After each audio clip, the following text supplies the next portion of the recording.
you look back at the people that work there and you're like, I'm leaving 16-year-olds in charge of my everything. Yeah. Yeah, just like all my life's work, everything that I put all my money into, it's like, Kevin, are you okay dealing with whatever? Yeah. They're doing that in the first place. I can't imagine like laying out $1 million on a Chick-fil-A and then knowing that you're turning it over to 17-year-olds. Yeah. At least they got a cult thing going on, so they probably follow instructions well. But like a Taco Bell, it's like that's just mayhem. There's no. I worked at a Kentucky Fried Chicken, and I have Kentucky Fried everything under the sun, Paul. You name it, I have Kentucky Fried it. If they sell it in a 7-Eleven, I have Kentucky Fried it. Hey, I'm putting a link. We're live on YouTube now, but nobody knows. So I'm putting the link in the chat right now. If anybody wants to share it on YouTube, I'm going to go share. I mean, on Twitter, I'm going to go share it real quick. We are live if anyone just happens to be on YouTube right now, but let me go ahead and hit record too. But thank you. Hold on, let me go over to you. If I can do anything with it. Oh, I don't think I can. Well, I hope I don't leave. Nope, I did. All right, I can't. Okay. With this, as far as like the link, unless you text it to me. If you text it to me, I can do something with it, but I can't. I wonder if I can. I should be able to, but I'm not smart like that. I know. I'm like, how do I copy and paste this too? Here, hold on. I'll take a picture of it and send it to you. Yeah, isn't that good? Because now you can copy and paste text within pictures on your update now. Oh yeah. Fucking amazing. And also kind of creepy. But yeah. So I use my little typewriter to write my my morning thoughts and shit. And I work on my stand-up on my typewriter too. And what's great is I can take a picture of it and then I can copy paste all the text from the typed page and I have it in my notes. Hey. So it's fun. Yeah, I wonder how quickly like Apple designers and those programmers, like they come up with something that's like entirely useful for working and communicating, and then they just sit back and just go, okay, now what are the perverts going to do with this? Yeah. Like there's got to be there's got to be a whole department where they like, send this down to Perv Corps. See what they're. There's somebody in town that was doing a bit about how the eggplant emoji is not an accident. Like they knew damn fine what they were doing. That's the whole point, is to give you some reason to send your dick. You got a little curvy tip on purpose. Are we live? Do you want to just go? Yeah, hold on. I got all right. We are recording here. We are live on YouTube. Yeah, let's do it. All right. 7 o'clock on the dot. 7 o'clock. We're live. Welcome to the Cash Bar. How are you, Dianne? I'm hungover. I'm good though. I'm good. I'm getting through it. How did you get your hangover installed this time, you lush? I mixed. Ben, I know better than to mix. I had like 3 delicious cognac cocktails at a steakhouse last night, and then we're like, let's go have go to a wine bar and then put white wine on top of it. Like that's I know, Ben, I know not to do it. What is it about cocktails that makes you forget not to do that? Cognac will talk to you, man. Beer is for boys, whiskey is for men, brandy is for heroes. They've been saying that for centuries. It was your inner hero talking to you, Dianne. I do not feel heroic. Sword swinging Viking saying, have another. Have wine. Go have wine now, though. Like, and wake up. I mean, that anxiety is a thing that I didn't have with hangovers in my 20s, but in my 30s, I started having it. And then in my 40s, it's crushing. Like it was taking me down this morning. I was like, I'm a bad mother. I couldn't get Charlie on the bus. I had to make Corbin do it. I was like, my world is closing in. God. I can feel him coming the night before now. We're here with our good friend, veteran bartender, veteran comedian, veteran hangover having man, veteran painter, and a full luscious beard. Paul Odo. How are you doing, Paul? Hey, how's it going, guys? Thanks for having me. Thanks for joining us. Yeah. How's your hangover? It's pretty constant, but I'm used. No, not so bad. I had a few drinks last night. I was streaming on Reddit and working on a painting, so I had a couple of tequilas, and nothing too bad. I have a weird thing about hangovers where it kind of it makes me a little elated in some way. Maybe it's the same way that people like enjoy a type of pain. I guess it makes you feel something. Maybe the way cutters get, you know. You've talked about this before, and I'm like, you're out of your mind that you enjoy this pain. Yeah, it's really a broader issue, I think, that it's tapping into with me, that I kind of am only comfortable when I'm uncomfortable. So yeah, but I'm okay. I went and rode my bike around, so I feel all right here in Austin, Texas. Yes. Got hills in. It's a whole nother idea riding a bike around here. Oh, what's different? Are you saying than New York? Than here or in Houston, where it's all kind of flat. But got to go do the hills and shit. And I don't have a bike with any. I just have the one gear because it was cheaper when I bought it like that. And yeah, so you earn it. It's good. I don't have the thighs to go and do hills, and I'm also always far too hungover to go and do hills. Like, are you crazy? There are better ways to sweat this out. For sure. Plus, I'm enjoying feeling haggard. You know who else enjoys feeling haggard?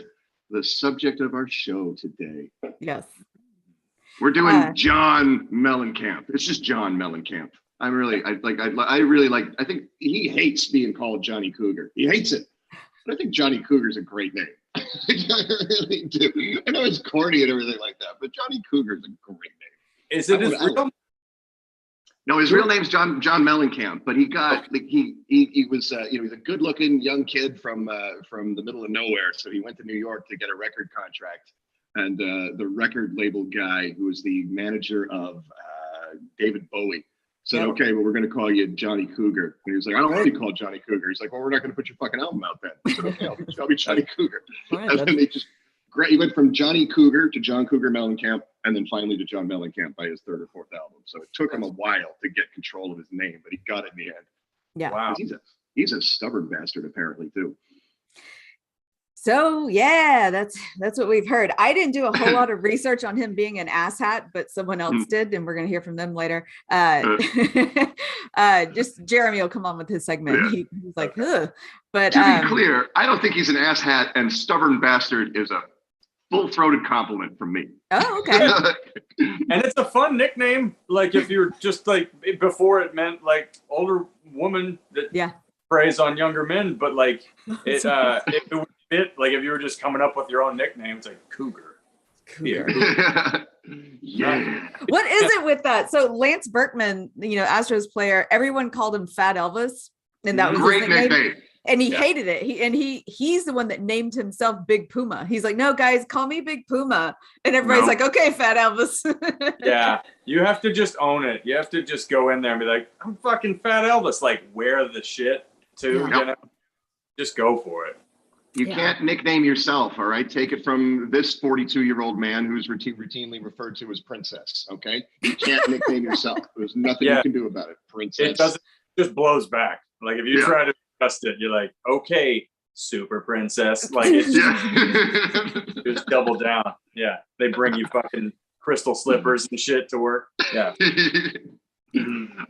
I really like John Mellencamp because I really enjoy guys like Mellencamp and Springsteen to a degree, and who else am I thinking of? Maybe like Chris Christopherson, where they kind of have that "I am America" sort of standpoint. You know what I mean? Like I'm here to describe and define you.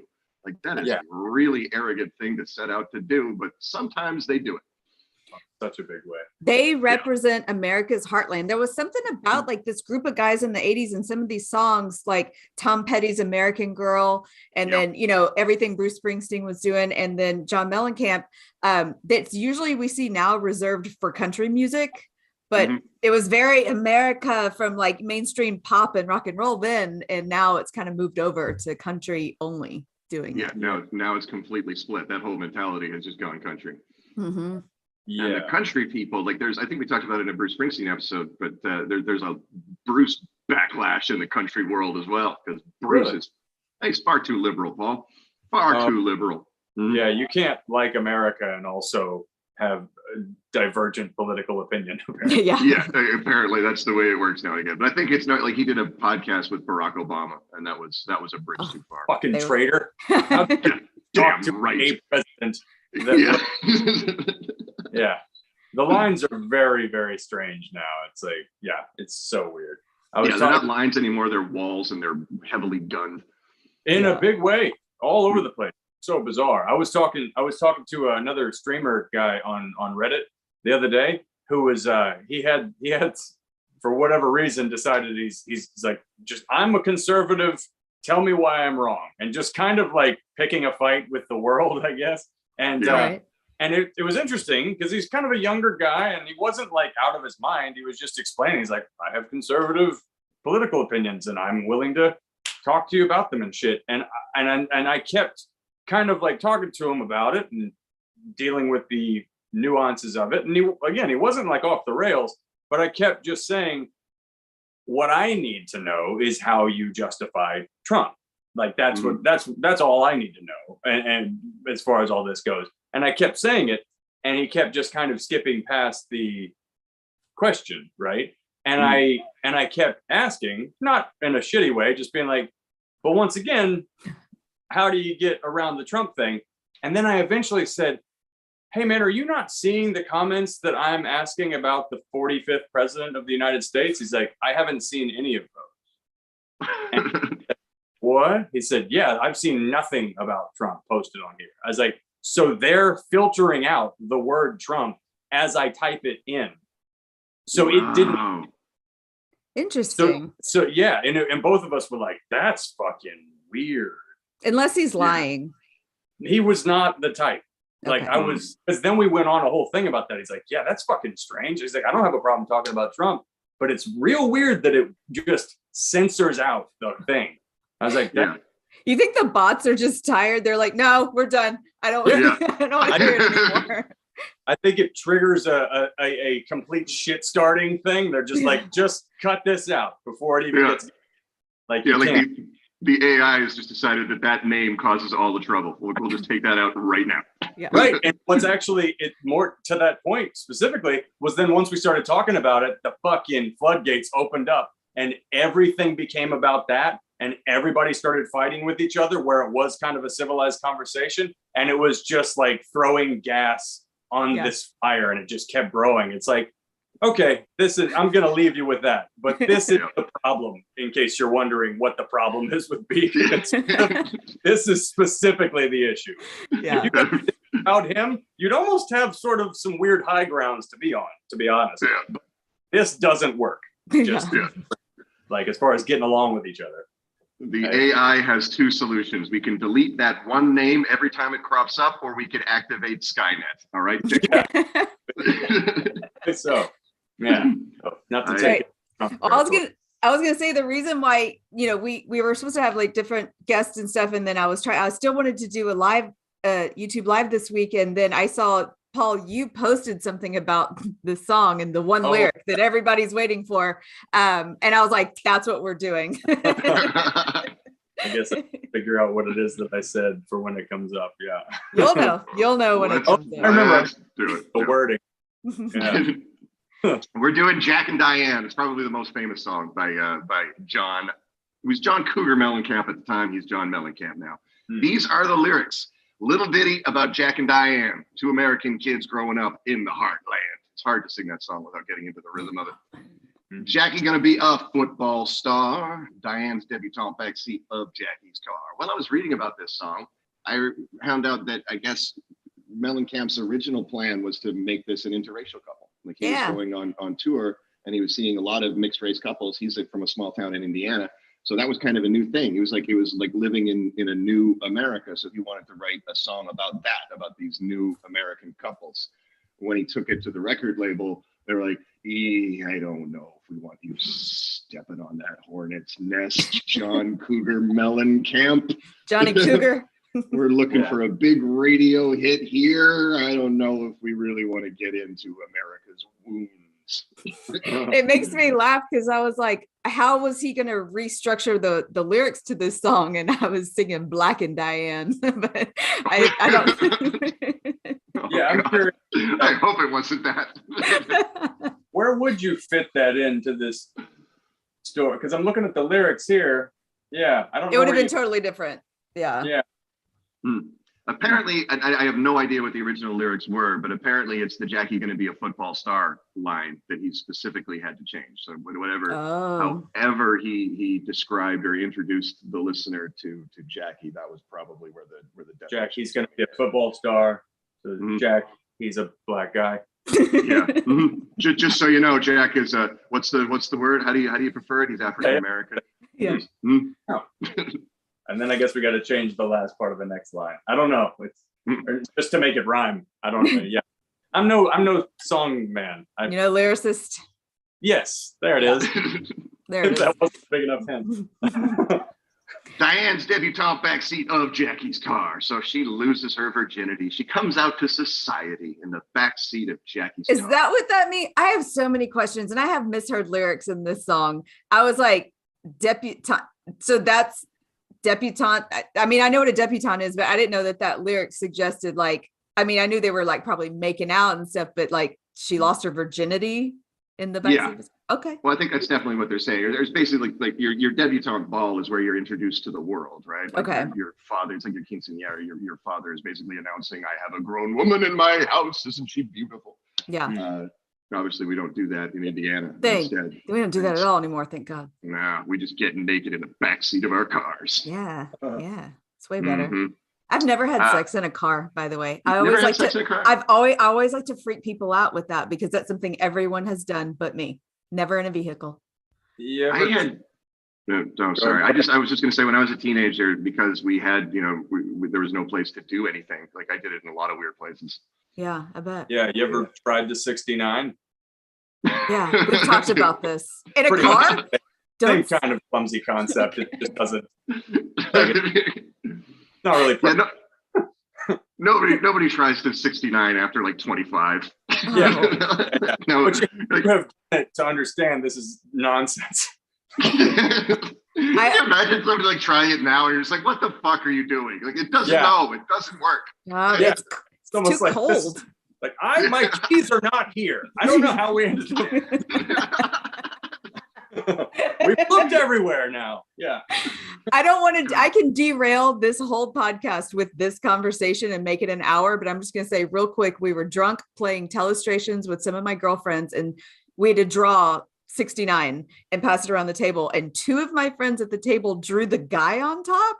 Oh boy. And the whole night went off the rails because we're like, why do you think that's how it's done? They kind of timid, scared people because that seems like that would do that to you. Guy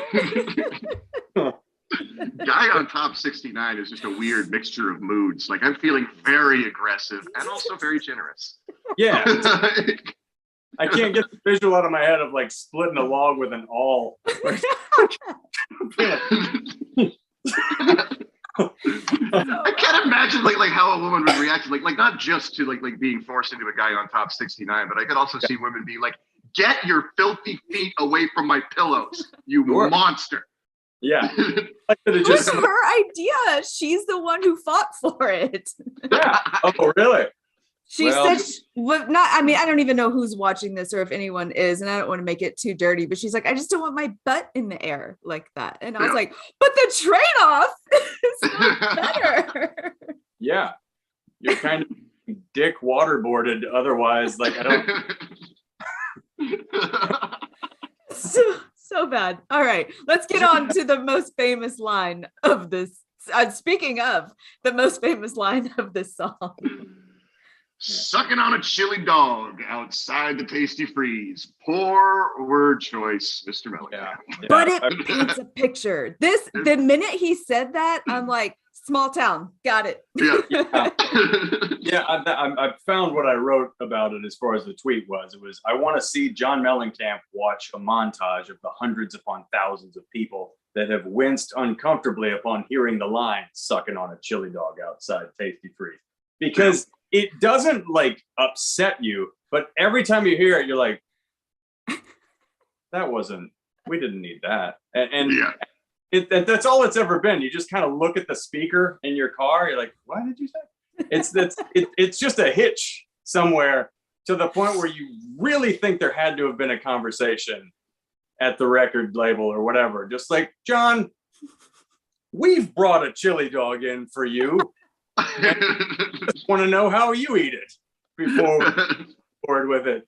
And if he really does fully just like, just like, all right then, well, I guess this is his way. I just like the idea that he just really, really loves chili. Like, like the way a little kid will scrape all the icing off a birthday cake. Yeah. That's literally how it just, no, like he puts the whole sausage into his mouth and then just like licks it clean and wet, puts it back in the bun. I'm done, thanks. That was odd. just walked past the tasting freeze, like, look, is that kid doing that thing? That's not right. This is a small town. Yeah. Mm-hmm. I will eat the chili, the cheese, the onions, the ketchup, and the mustard, but I am not touching that sausage. That is all pig lips and anus. Or it was just a life-changing experience in the back of that car, I guess. I guess so. Well, what's funny is they're outside of Tasty Freeze. They're at an ice cream place. They couldn't be sucking on an ice cream cone. Right. Sucking on a thing that's phallic and you suck on it. Yeah. Did you bring that chili dog from home? We sell ice cream here. You the things that are meant to be licked. And so, I mean, yeah. And in the video, I don't know if you went back and watched that old video, a lot of the footage is just his photos and home videos from like high school, but then they film him as Jack and this blonde girl is Dianne. And on that line, it's her sitting on his lap. He's got his hands between her knees and she's just double-handing eating a chili dog. Like, okay. And I was like, I think it has to be a personal story of his, like relates to his real life, that he's just, that's his little wink in there. Like, yeah, it's more than a wink. It's a get it? Like a dick. That's what it's like. It's like sucking a dick. But it's a chili dog? You guys get it. Carrying on with the song. Yes. Diane's sitting on Jackie's lap. He's got his hands between her knees. Jackie says, hey, Dianne, let's run off behind the shady trees. Dribble off those Bobby Brooks. Let me do what I please. Now, let's talk about that. Yeah, I've never had Jackie's confidence. Like, I've never said anything like that. I've never been that direct, whether with a woman that I was on a single date with or a woman that I've been with for years. I don't think I have ever directly asked for sex. You think I have like pull off? No, I believe you. No. I can't imagine literally to dribble off those Bobby Brooks. Let me do what I please. Like I can't pull that off. And well, the first part of that sounds like you're having an aneurysm. Yeah, what is it? I never knew what he was saying here. When I'd be in my car, I'd be like, dribble off those me do. I was like, I don't know what he's saying. What are Bobby Brooks? Is it shorts, pants, clothes? Maybe that's Daisy Dukes where he comes from. Yeah, I always thought that they were shorts. Okay. And also, is this America's Heartland poetry for let's go fuck in the woods? Yeah. Like, is that a better way of saying it? You just have to press it up. Yeah. Because the way you just said it just doesn't sound romantic. I'm gonna go fuck in the woods. And it's not like let's go make love. It's let me do what I please. Yeah. It's whoa, what? I'm gonna go rape you in the woods. Can you consent? Yeah, it's Jackie's time right now. Yeah. Next. I paid for the chili dog. That's where mine was part of this stuff. Oh, we're making it too dirty. Dribble off those Bobby Brooks. Like Bobby Brooks are just like sandals or something like that. Like all he was just saying is like, let's just go play in the grass. That's it. You want to go feel that wet dew between your toes? Come on, Dianne. You know you do. We're gonna go down to a. You done eating that hot dog? Yeah, let me wipe all that bullshit off your face. You look like you were just doing something weird. Which you. Oh yeah, life goes on long after the thrill of living is gone. And he repeats that. Oh yeah, life goes on long after the thrill of living is gone. I wonder, and this is just occurring to me now, this is really just kind of a dumb thought. But I wonder if that's like a dude's like post-orgasm like cry out where he's just like, hey baby, dribble off them Bobby Brooks, let me do what I please, and then everything's all finished. It's just like, Well, looks like this night's going to go on long after what I wanted. Do we have to talk now? Do we have to go back to the Tasty Freeze? Do you need an ice cream cone? This is definitely the part that always made me feel that it's like, him reminiscing about being younger and all that. Yeah. But sure. yeah, always did have a specifically like depressing part of it. It's like it just keeps going long after you've sucked all the proverbial chili off the dog of life. Yeah, it just keeps on going. Yeah.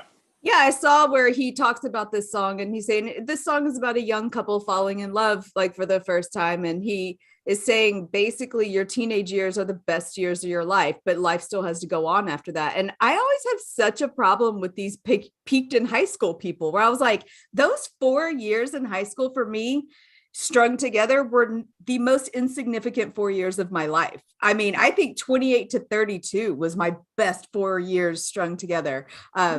And my husband, and he's like, we have a child, Diane, but which you had later. But like those 4 years of high school meant nothing to me. And so many people are like, best years of your life. I'm like, I don't know. Well, this very much, in my opinion, speaks to the middle America. Yeah. Mentality. Football. Kind of like, not the way everybody in middle America necessarily feels like, but this is the placating to that, like, sort of, you guys know that was the best time. Now you do a job you don't like, and it will never be as good as that. And just accept it. Yeah. Do not unionize. Like, it's the kind of that feeling, It's like it peaked and that was great, and now you're just kind of unhappy, and that's life. And that's a sad narrative that we're kind of like constantly forced to think is real, but it's not. Yeah.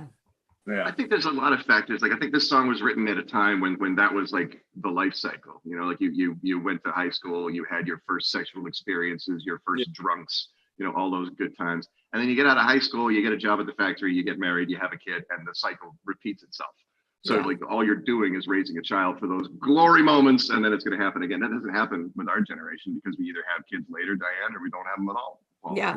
Right. And also it is, I think there is some like truth to the concept of like life goes on, like, and as you get older, it is hard. And there are many things that are not like just childlike fun about it. And that is an honest and healthy thing to sort of just be aware of. But anyway, it's not necessarily like it's over. It's just, it's complicated. Things get complicated as you get older. You're gonna have bills and a mortgage, and right. No more sucking on chili dogs in the woods. Sorry. Right. Yeah, sucking on chili dogs ain't gonna pay the bills unless you're doing it on TikTok and dancing. Do you have an OnlyFans? Right. Yeah. Jackie sits back, collects his thoughts for a moment, scratches his head, and does his best James Dean. Well, Diane, we ought to run off to the city. And Diane says, baby, you ain't missing nothing. I only realized as I was doing the research for this song that this is one of my favorite songwriting techniques. It works two ways, and it works in two completely opposite directions. I always thought that Diane saying, baby, you ain't missing nothing, she was like totally agreeing. Like, yeah, let's go to the city.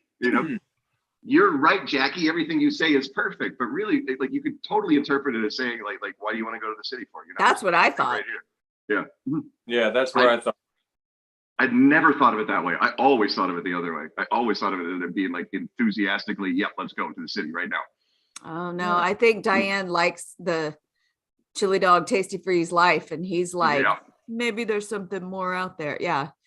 Like, we found our patch in the woods. Yeah. We gotta find a whole new woods area. I don't even know if they got woods in the city. Yeah. We want to continue our outdoor kink. It's going to have to be behind a dumpster or something like that. No, let's stay here. Indoor plants? That's Jack, you're getting too big. The fake ficus is not doing it for me in this New York apartment. Yeah. They do the chorus again, and then he goes into the I guess it's the bridge. Gonna let it rock, let it roll. Hold on. Can we talk about the drum fill real quick? Because Oh, in yeah. between those lines, you hit the drum fill, which was almost as famous as Phil Collins' In the Air Tonight Yeah. drum fill. And he even does the air drums in the video. And it's pretty much, it was Phil Collins or somebody was quoted as saying this song and Phil Collins song, everyone does it. Everyone does the drum fill to this one. They're very similar now that I had never really thought about that, but they're very, very similar.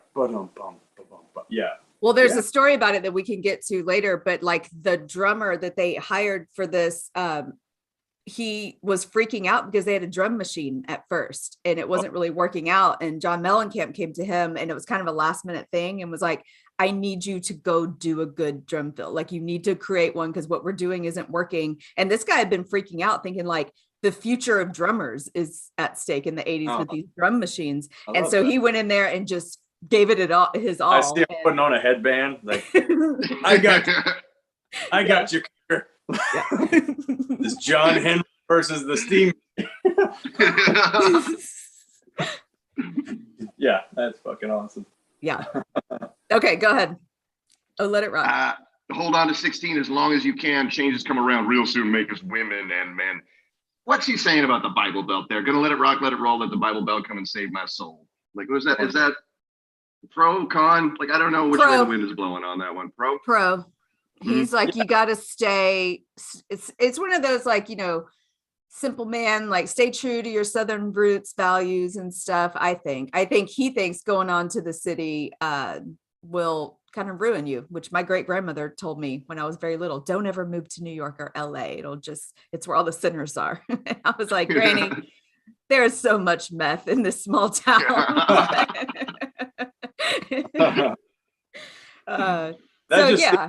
That just seems like red meat to me to just throw at the constituency. And it's like farmers are going to listen to this. We've already put them through that chili dog thing, and the girl's clearly a whore. So we got to. Otherwise, I mean, we are. What are we going to make it interracial? I mean, give me a fucking. Little ditty about Jack and Diane, two American kids. Done the best they can. You got it.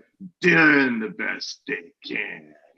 I have two things. First of all, I had a misheard song lyric with changes coming around real soon, make us women and men.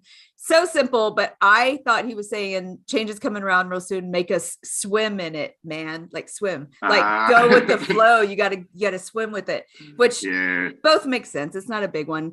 But I want to say at the very end of the song, so I was like 7, maybe 5. I was very young when the song was popular, maybe really young. And I just remember my mom and my aunts, they would just like, at the very end when his voice drops and he's like, best they can. Like it just sent tingles up their spines. I remember them being like, woo! Like they loved it. So he like looks at the camera. It's like, they can. Let me do it. I'm John Cougar Mellon. I just remember back then, like my mom was very young when she had me. So she very much still had this like teen energy and they loved him and Bruce Springsteen and then like Burt Reynolds. Like, and I was always like, as a little kid, you're like, like, I don't know what, I don't get this at all. Yeah. I remember hearing some moms talking about, was it Randy Travis? There was a couple of country guys that I remember moms being like, we can't talk about him in front of the kids. Yeah, Randy Travis was a handsome cutie that George my mom's friends loved. Must have been George Strait. Yeah, must have been George Strait. Yeah. And who was the guy who was the, I can never remember his name. He was in Silence of the Lambs for just a brief cameo. And he did that song about like, where he was like. Dwight Yoakam? No. Oh no, he wasn't in Silence. Not attractive. But he was a very handsome guy. He was like one of the FBI dudes it was like a weird cameo. He did Chris Isaac. Oh, yes. Yes. Chris Isaac. Wicked Game. Yes. Everybody knows their moms wanted to bang Chris Isaac. Just something you find out. Yeah. The syrupy voiced Chris Isaac. It takes a robot not to cry at that song. It's a good song. It was pretty good. And it was a sexy video, black and white with a supermodel. Yeah. On the beach. Yeah, that was good. Softcore. Yeah. Full on.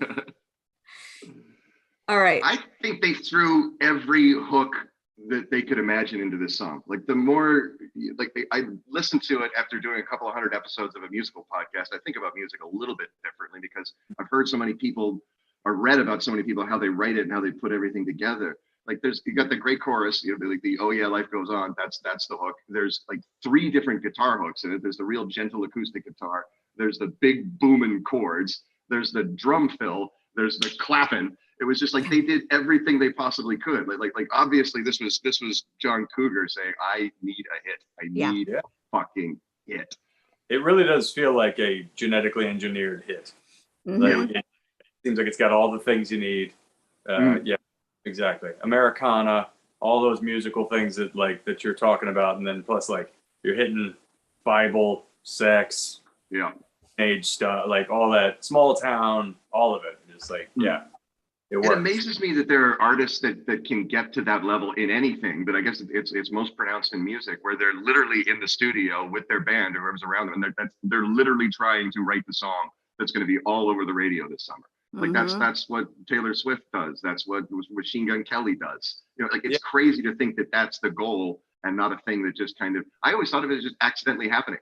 Just like enough DJs go, that song's great. If people start calling in, then it sort of spreads organically. That's not the way it happens at all. Like obviously they're in there trying to write a good song. I'm not dumb enough to think that they're not trying to write a great song, but that they're deliberately using the hooks and tools and tricks to go nationwide or worldwide. Yeah, like there's certain formulas that you can apply to these things. Yeah, and there's some Swedish songwriter who writes all those pop songs and shit, and he just gets.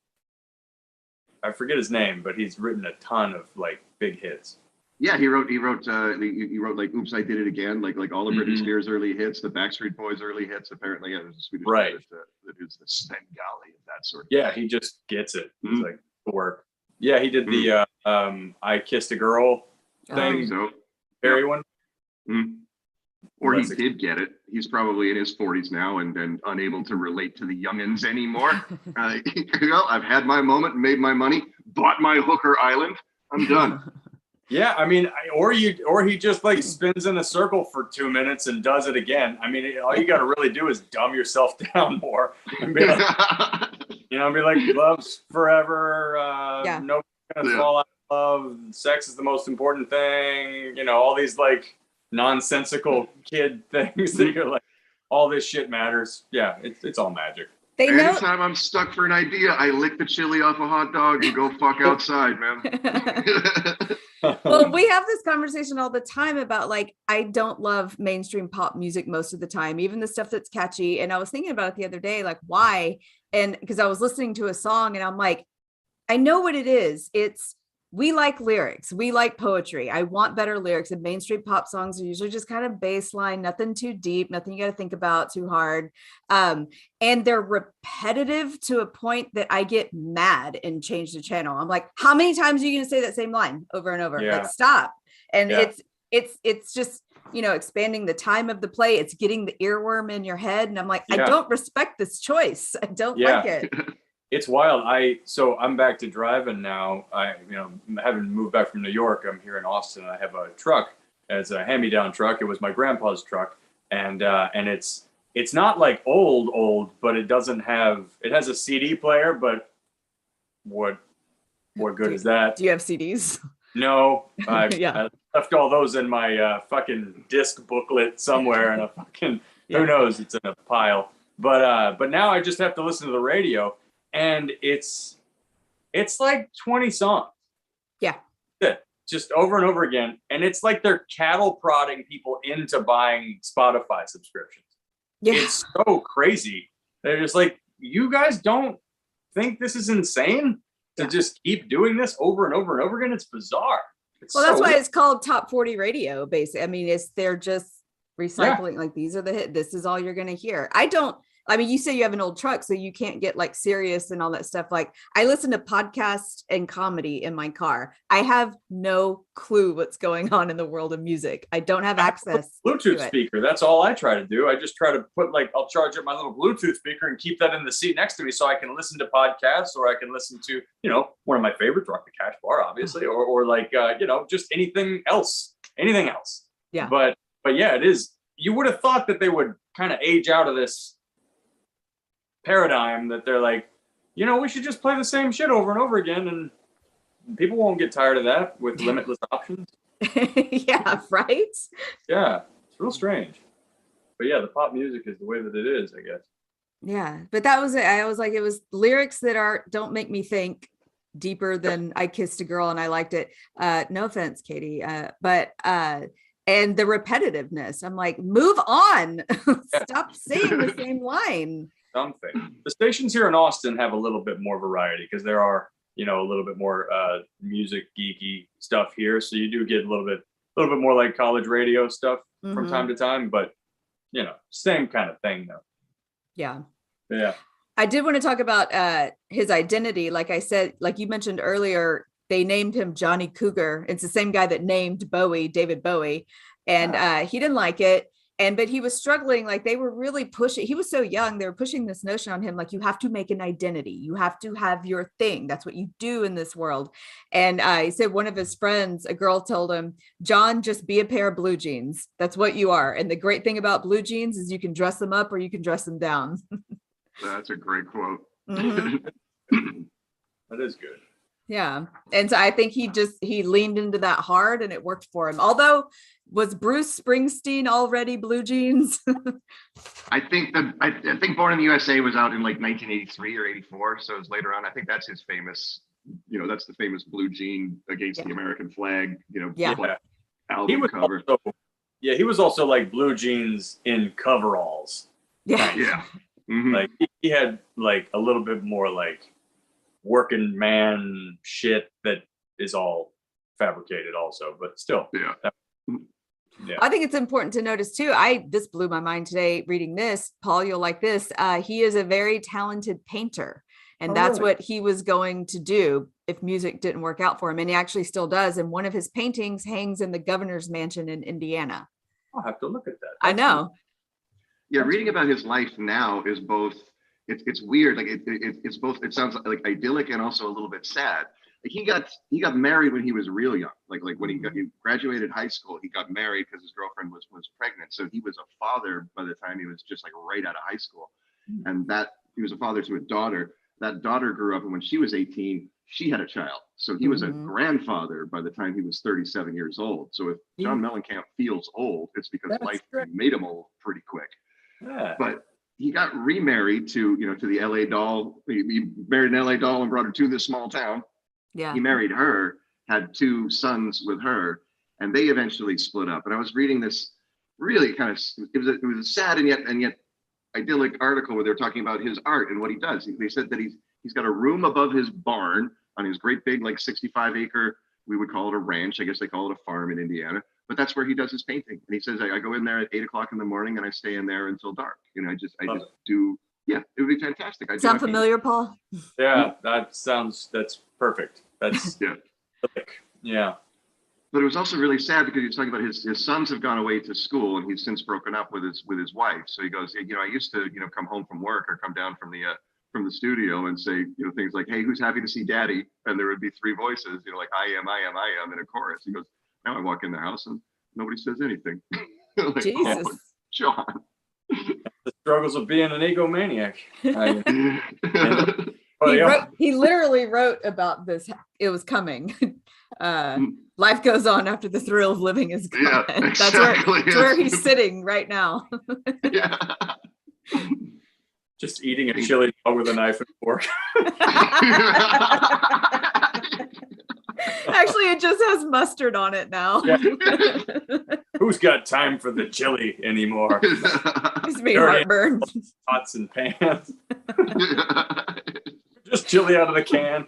It's just a sad situation. I just love it. I think nothing says it's been a long life like John Mellencamp eating a chili dog with a knife and fork. Things change. People change. You live, you learn, you grow. Move to the big city. Oh my God. It's on a real porcelain plate. Yeah. He's all fucking there at the end of There Will Be Blood, like in his own like bowling alley and everything. That chili's been had. I would love to see his studio, both his painting studio and his music studio. Like the more I read about these people, the more that you learn about their process and how they do it. Like it would just be so fascinating to be in like John Mellencamp's studio or Tom Petty's warehouse or something like these are the guys who have done these things that are going to stand the test of time, that have been in my brain as long as I've had it. You know, and this is the space where they do it. Like this is how they produce it. Like it would just be so eye-opening to me. Just go, holy crap, this is a real thing that people really do. Yeah. I love stuff like that. I love seeing the inside of people's studios and things like that. There was an episode of Comedians in Cars Getting Coffee, Seinfeld's thing, where he went and got Jim Carrey and went around with Jim Carrey, and it was a fun episode. But he met Jim Carrey because Jim Carrey's become like a very prolific painter. He does that just all day, every day. And he met him at his studio, and it's just this enormous space and just as much paint as you could possibly ever want, like all these racks and giant canvases and shit. And you're like, yeah, that's fun. That's just a big playground where you can be. Yeah, that is really great. It's like that retirement dream where people ask you, like, if you had all the money in the world, like, what would you do? And Jim's like, well, I do. And so here's what I'm doing. Yeah. He seems to have gone way into psychedelics, and that's what kind of made him go that direction, is what I heard. Okay. Like a lot like you. Yeah. We have a bit of a difference in our bank accounts, but yeah. You're getting there though, Paul. What did you have, like 500,000 people watching you paint on Reddit? It's ridiculous. It's been weird. I think my high watermark now is 650 something thousand. No way. Yeah, something insane like that. Or it's like over the course of like an hour, but still, that's like, broke the 500,000 mark. It's like, and it makes me feel so stupid because I'm like, if I can't make $1,000 out of 650,000 people just like passing through my studio apartment, something's wrong with me. You know what I mean? So I'm trying to figure out how to work out the business aspect of it a little bit more. But hey, it is moving in a direction of you just started doing this during the pandemic. Like, give yourself some time. It's gonna it's happening. I'm impatient. We all, I mean, we're in that society now where like we see people get famous overnight. We're like, okay, my turn. Right. Or even, I mean, that's the weird one is fame is almost like a unfortunate potential side effect of this thing that we all do. It's like, really, you just want to have enough to be doing what you want to do. Like you want a fan base. You don't necessarily want to be so like weirdly famous that you can't go places and live like a normal person. I think Brian Regan fame was what we all decided is the right way to be. Yeah. It's perfect. Where he can always just go wherever he wants to go, but he never has a problem selling on a show.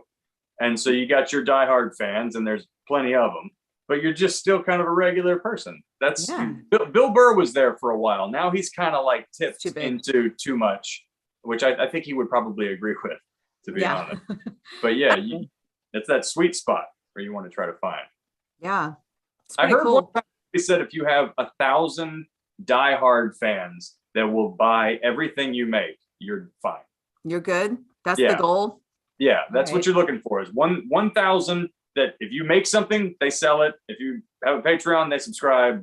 Like that's kind of the mark you're looking for as far as just like practical living. You'll be okay. And it makes sense. I mean, if you figure, $5 a month times 1,000 for your Patreon or something, that's great. As far as just like basics, and then not to mention all the stuff that you might sell or shows that you do and all that kind of thing too. So I admire both your achievement and your confidence. Like I think I would go to pieces. Like I get nervous doing this show, and I have to remind myself like nobody's listening anyway. I was painting they are. 500,000 people. Well, it's just like bartending thing, man. All I do is you would do the same thing. You just switch into bartending mode. And if I could see 500,000 people, that would be different.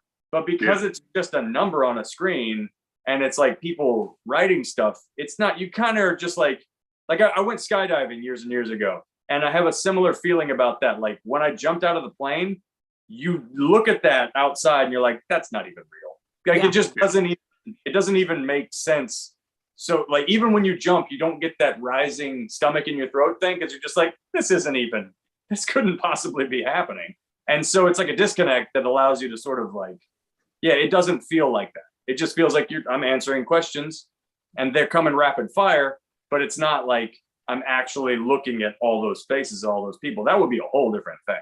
Like if you were to, I would imagine, yeah, if you're performing in like, Madison Square Garden, it's just like slammed, that'd be a whole nother level of like anxiety and having to like build up that kind of confidence.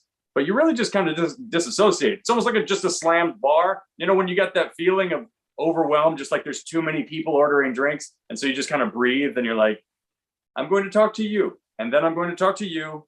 And all of you guys you'll wait. You see that I'm doing this. And it's kind of got to like bring it back to the center that makes sense of everything. Otherwise it's like, but I see people fucking melt down. Other speakers, I've seen people just like get so overwhelmed. They're like, I don't know, there's all these people, and they'll just like turn the screen off and like just check out. Yeah, but I don't know. It's just the internet. It seems less dangerous or something. Yeah, they're not in your face. Yeah, I have had people say like you shouldn't talk shit to people the way that I do, because people will start. You get a bunch of trolls and they come in there and start saying stuff about, hey, fucking, you're bald, you're fucking painting, it's boring, you haven't done anything. It's like, hell, eat shit, fuck off, go watch cat videos or porno. You don't need to be watching. I paint a fucking squid. It's like, and I've had people send me emails. They're like, you should be careful because you don't know who's crazy or who's not. And it's like, I mean, I'll take the odds. We've been playing that game with the internet for so long now. Like, yeah. I mean, you got to think about it like that. I don't mean to dominate the podcast here, but it's like thinking about that, worried about some maniac. Like you got it. Like already, you're just doing a numbers game in your head, right? Like if some psycho's like, I'm going to kill you, there's a pretty good chance that's not going to happen. First of all, and then you got to be like, how many people out there who say that are dedicated enough to figure out where I live, buy a ticket on some airplane, try to get whatever weapon through security, show up at my place, figure out exactly where I live, wait outside with a hammer or whatever, and just like wait for me to walk outside and then be like, you're that fucking guy that told me to fuck myself on the screen. It's like, okay, I'm always mad. I do push-ups every day. I'm ready to just unload craziness on anybody. Let's do this. This is a good way to, like, I don't even. You just pull your own knife out, like Michael Jackson, like put your arms tied, like, let's go. I've been waiting for you, Deep Throat 999. Attracting crazies was the plan all along. You fell right into my spider web. Let me do what I please. Yeah, I moved back to Texas for the self-defense laws. It's a long game. Yeah. But you guys should do, I think you guys should do some stuff on Reddit at some point. I know. You got to help me. You got to help me figure out because I'm just like, I know that there's Twitch and there's other stuff. And I'm like, I'm juggling so much, but you just got to give me a hand on that. Yeah, that or TikTok. I mean, I know you got to have like 1,000 people following you on TikTok to do live stuff. Yeah. But I don't know. Because it's all about the discoverability. You don't get a lot of there's not a high discoverability on a lot of these things, you know? And that's one of the good things about Reddit. That's what I enjoy about it so much. It's like you can just stumble on to a whole swell of people because it's new. Yeah. Yeah. Okay. Well, before we move on to 6 degrees of tinted windows, I just wanted to put out, unless you have more, Ben, but this one last little fun fact is that John Cougar Mellencamp was born with spina bifida. And I'll just read this. A condition where the spine is not fully formed. At the time, most kids born that way didn't live very long, but Mellencamp was one of 4 kids who underwent experimental surgery at Riley Children's Hospital in Indianapolis, which saved his life, and the other 3 kids didn't make it. No shit. Isn't that crazy? That's super crazy. Yeah. I'm not going anywhere fun. Oh, you go in the bathroom? Okay. No. Oh, you got to plug in? Yep. Nope, phone dying. Sorry, phone everybody. dying. Anyway, yeah, I just thought, I was like, so no one talks about that more. Like he almost didn't exist or, didn't live. And then the other 3 didn't make it. Experimental treatment. That's nuts. I can't believe I didn't know that. That's really nuts. Especially when like famous people survive things like that, and then were well, they didn't survive when they were famous, but they survive and then go on to become famous. I always think of that about Tolkien. The guy who wrote J.R.R. Tolkien, wrote the Rings and everything. He was in World War One, and it's so insane to think that he survived World War One and then went on to, it's like stuff like that when so many people were dying. It's just such a weird thing to be like, you made it through all this and then you did, damn, all right. Yeah. You made it through literally a random crapshoot, and you made it through with the one human brain that could produce that. Yeah. Right. It really just makes it almost that much more like suspicious or something. You're like, what the fuck's going on? Like, did Zeus pick up your little statue and move you through the, I think at least in his case, it's got to be like in a case like that, an extreme case like that, there's got to be a little bit of like, hey, I survived that. It must be for a reason. Like, I gotta do something with this. Yeah. I saw a lot of dudes die. Like, my life's gotta matter. That is a good way to look at that, because I used to have some concept about that too. Like, one of the reasons I don't believe most people when they say they're atheists is because they're not doing enough with their lives. And I always feel like if you really thought there was nothing, you'd be fucking getting up every day and be like, all right, sun's up, here we go. I am gonna write that book. I'm gonna do that thing. I'm gonna do all these things because this is all we get. Like, if Elon Musk told me he was an atheist, I'd be like, that guy definitely doesn't. He definitely is. But most I'm people, not religious, but I have that thing where like a lot of people get like depressed and we're like, so none of this matters. And I'm like, no, listen, none of it matters. Relax. I stayed in bed all day because none of it matters. Like that's that cool place where mushrooms takes you. Yeah. Where it's like that sweet spot with mushrooms where you're like, nothing matters. And that is actually fucking awesome somehow. Stop stressing so bad. It doesn't matter. Yeah. It's like an optimistic nihilism. Yes, sort of. that's what I am. Yeah. Funny. It's a better way. My friend who says that she always like sees the absolute or expects the absolute worst from people. And then when she doesn't get that, she's just thrilled. And she's just like the happiest person ever. It's like, well, here's why. Like, I just look at people and just go, and then when they're not as bad as I think they are, it's wonderful. Yeah, that's the funny way to do that. But I get it. All right, I'm going to let Jeremy in and we're going to let him do 6 Degrees of Tinted Windows live with us. Cool. Come on, Jared. Hi. Jeremy. Hey, buddy. He's connecting to the audio. Right. He's almost there. It's coming. He said this was an easy one. Okay. Yeah, he was just in Houston, wasn't he? What's that? He was just in town, wasn't he, in Houston? Yeah. Ben and Jeremy finally got to hang out. That's fun. Now I think he's just muted. Yeah. It looks like... I'm gonna ask him. Sorry, y'all. There you go. Sorry. There you are. Yeah. Oh, How you doing, buddy? good. How are you? I've been watching this show on YouTube. It's good. It's good to see you. You Is too. anybody else watching? Are you the only one? I mean, Oh, no. it's their boss. Aren't you going to be in Austin? I'm sorry. Aren't you going to be? Oh, such a Midwest way to say sorry. Are you? Aren't you going to be in Austin soon? Yeah, I'll be at Moon Tower and also for the opening of Cap City. So yeah. I'll see you there. That's great. Yeah. Yeah. It's good to see you, buddy. You too. I will shut the fuck up. When is Cap City opening up? Anybody know? I'm going to let Jeremy take it. Oh, when is Cap City opening up? Yeah. That's a raw question that you shouldn't ask right now, Ben. Okay. Sorry.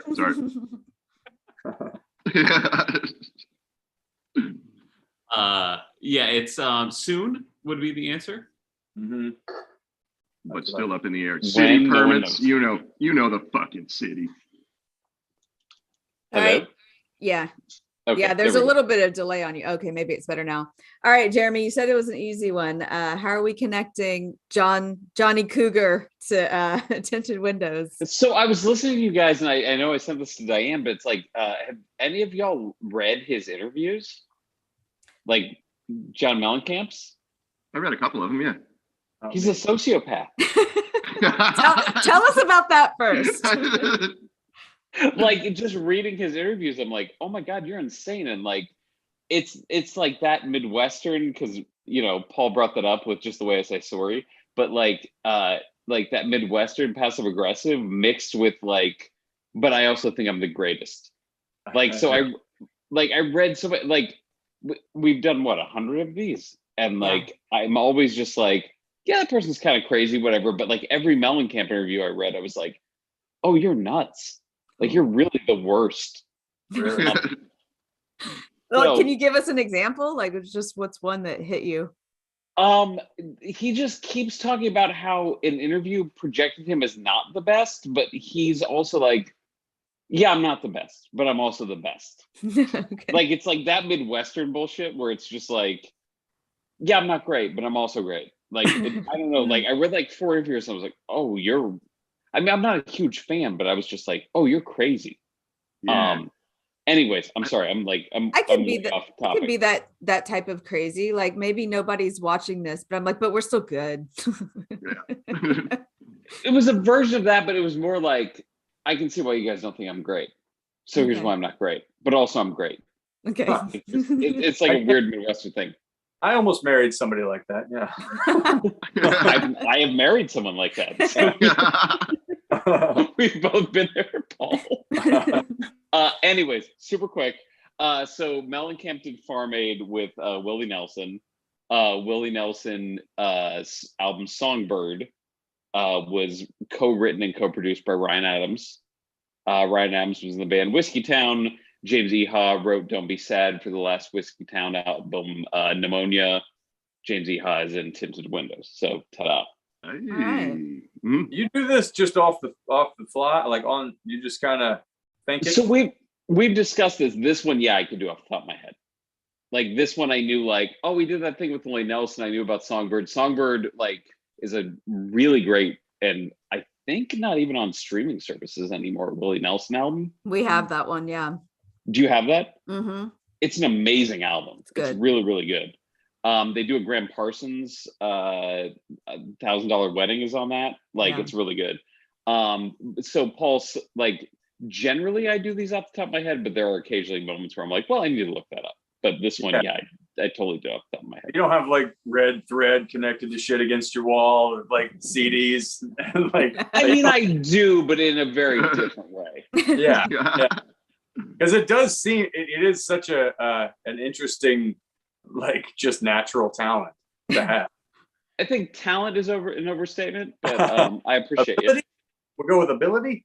How's that? Ability. I'll take ability. Yeah, I'll take ability. That's better. Yeah. So I was going to tell you, Jeremy, initially Mike McRae was going to be on here, and then he had something come up, and but we were talking about your segment, and he was like, I used to do that with David Coverdale. Like that was my thing. I would do with David Coverdale. I was like, really? Well, so I think we discussed this, and I don't want to like overtake the show, but like I shot a pilot about this. Okay. And it was created by me and Mike McRae. Okay. It was about how bad Greg Warren's music tastes were. It was largely like I'm sorry, my girlfriend's phone's going off in the background. But like it was largely about, it was McRae and I developed the pilot about like doing this off of how bad Greg's music tastes were. Okay. So yeah, he did it with Coverdale. I do it with, I'm sorry, I'm just gonna show her That's stuff off. It's time to take a birth control pill. She's in the bathroom, but I'll tell her that you said to do so when she comes out. Because that feels less aggressive. But no, yeah, McRae and I mean, I've played this game with Mike before, so yeah. Yeah. But he can do it with the one with David Coverdale. You do this, like I feel like Tommy Stinson is not the end of where you can do this. No, this is just how I pass time, Paul. I'm a sad person. I like it. I wish I could be a painter. I wish I had your talent, but this is just what I do. Fun one though. It's like an X-Men talent that just didn't get cool. You're like, we don't know what to do with that. Yeah, I'm like Beast Junior, where like no one knows what to do with that guy. Yeah. Well, we love it. It's a fun segment. Yeah, no, it was. I appreciate y'all loving it, but yeah, Paul, it was really good to see you. I know that like you guys are probably shutting down, and I'm gonna go because I was traveling all day. But are you gonna be at Moon Tower? Yeah, I'm in Austin. I'm in Moon Tower, so I'll see you around. All right. Well, I got a pass for a guy named Corbin Gallagher, so I'm gonna hang out with that guy. And if you want to hang out with him, I'll be around. I've heard of him. Yeah, he seems all right. He's He's all right. okay. All right. He's a good guy to know. Yeah. I love you guys. It was good to see you. Bye, Jeremy. All right, Thank you. Jeremy. Bye. Thanks, y'all. Take care. Do I have to kick you out? I always get Probably. nervous. I Okay, think there he so. goes. All right. Is there any last words about Mellencamp before we do guilty pleasure songs and then Paul promoting himself? I think we covered Mr. Mellencamp. All right. Yeah. He'll never show his face around here again. Mellencamp's going to show up at Paul's house with a hammer. It is fun to hear Jeremy describe him as a sociopath, because that is completely what I was imagining when he's talking about, like, I used to come downstairs and my family's not here anymore. It's like, well, maybe this is you. Maybe, you know, Yeah. like, yeah, when you go through enough divorces and shit and you never had, I mean, I don't get the impression that he's like, I've made some mistakes. He's not admitting Seems to to have those. that vibe. I mean, yeah, just runs around with the name Cougar. Well, we haven't done guilty pleasure songs in a while, but I wanted to do it today because I had one in relation to John Cougar Mellencamp and a story behind it. Mine is Hurt So Good by John Cougar Mellencamp. That's So- a go-to karaoke song. Is it really? Oh yeah. So the story behind it is when I was very little, what year did this song come out? That's got to be 81, I think. Yeah, I was born in 77. I was very little when the song came out and I loved it. And it became a party trick in the house that my grandparents would make me, like, Dianne, sing that song you like. And I'm like, I remember being kind of embarrassed because I kind of understood what he was saying, but they were like, play for me, puppet. And I was like, all right, I'll do it. But it was like my sweet old grandma was like giggling. And I'm like, come on, baby, make it hurt so good. And then the line, like, sometimes love don't feel like it should. I'm like 5. You Yeah. know? Everybody just kind of. No, they were dying laughing. They're like, Dianne, do it again. Aunt Jamie's here now. Do it again. Sing her the song. We'll put some makeup on you. Yeah. Yeah. Because I remember I understood sexual activity at a young age, and I knew that it was sexually and kind of raunchy. And I was like, why do they keep making me sing this? Who are these people? Why are they selling tickets? What is- Grandma. That's fun. Mine is from the "Oh Brother Where Art Thou" soundtrack. It's the Big Rock Candy Mountain Oh, that's a good one. hobo song, and it's on my, so I have like a playlist that I put on while I do the streaming stuff, and sometimes most of the time people don't have any kind of issue with what I'm playing, but I always get somebody being like, what the hell is this thing? And it's a hobo song. It's great. It's great. It just talks about all the beautiful aspects of being a homeless person at that time in the world, and it's real fun. And there's some parts in it that are real fun, just talking about romancing the idea of a whole lake of whiskey where you're just riding around it in a big canoe, and you never have to change your socks and all this gross shit like this. And they hung the jerk Awful. that invented work. Yeah. Yeah. It's real sad, but also real fun, and it's sung like, in the Big Rock Candy Mountain, they never change your socks. And it's just really, it's sung like a hobo would sing it. And I don't know why, but it would be one of, by your definition, I would roll my windows up if I was driving and it came on. And that's probably what defines a guilty pleasure, right? Yeah. To us, for sure. Yeah. You got And do any you have one? I don't know if we've covered this one. I can't believe that if I haven't, then somebody must have by now. But Sister Christian by Night Ranger is definitely. But I listen to it fairly regularly, and of course, I pretend that I'm in that scene from Boogie Nights. Of course, I do. I absolutely. I don't have a bathrobe because I just there's nothing more frightening than a 40-year-old dude in a bathrobe. So I just don't have one. I just skip it entirely. But Which I do like was to pretend that I'm. Is it the end? Yeah, right at the end. It's when the firecrackers with Alfred Molina stealing the whole movie in about 8.5 minutes. Yeah. Right. Yes. Sarah Talamash brings that scene up all the time whenever we're talking about like some unsavory place where you're at and you feel like you're not supposed to be, like there's some criminal shit going on. She's like, it makes me feel like that scene in Boogie Nights where that kid's just lighting firecrackers. Like it just feels like some bad stuff's gonna happen at any moment. It's Yeah. such a great scene. And you're either born a robe guy or not, I feel like.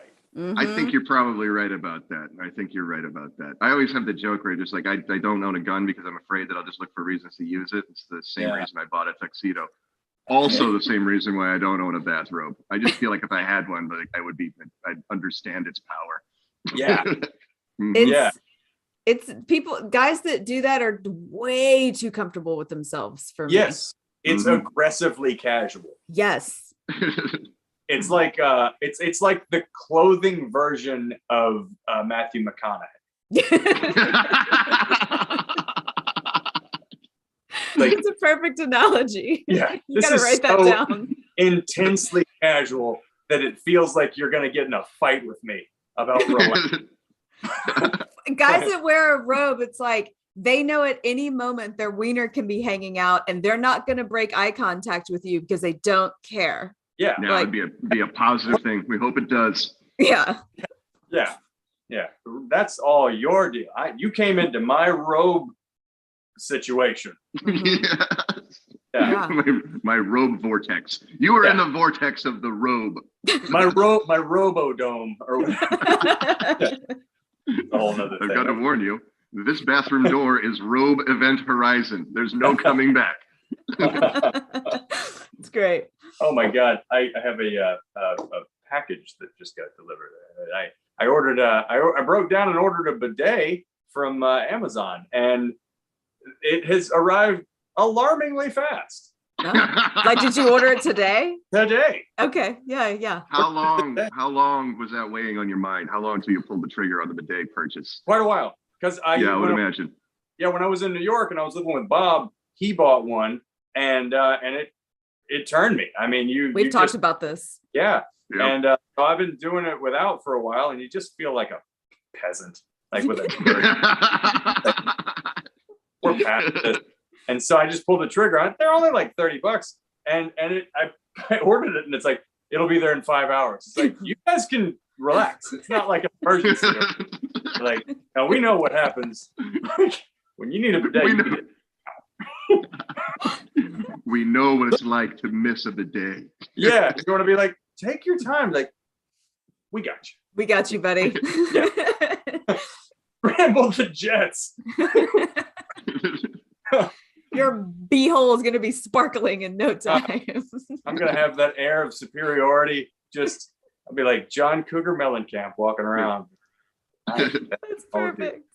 All right, Paul, before we end this, promote yourself. We've already talked about how you're super famous on Reddit now with your paintings, but tell everybody where to find you.